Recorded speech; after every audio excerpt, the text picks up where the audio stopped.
انا مش شايف ستراكشر واضح للشركه عندك برضو، يعني مش عارف الشركه. طب انت النهارده لما انت قلتي انا هبيع 2000 قطعه مثلا، الاستراكشر يعني كبدايه يعني انت الهيراركي هتبقي بتاعت لوحدك؟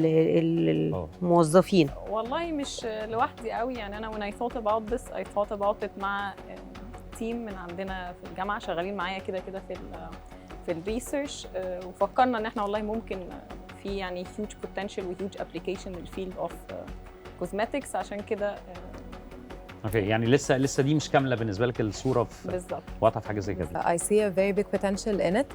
بس هقول لك حاجة يعني أنا مقتنعة بيها قوي، عشان I've researched a lot into functional medicine و regenerative medicine و this is where the world is going. أكتر حاجة شايفاها إن أنت محتاجة to take it to a biotech company. طبعا يعني طبعا في cosmetics it has a huge effect وحلو قوي، بس الموضوع فيه حاجات أكبر كتير كبوتنشال. افتحي الموضوع فعلا على البحري على الآخر، لا حاولي you're absolutely right. بس أنا I didn't want to pitch for a biotechnology company، بس أنا I know يعني إن في huge potential إن هي تقلب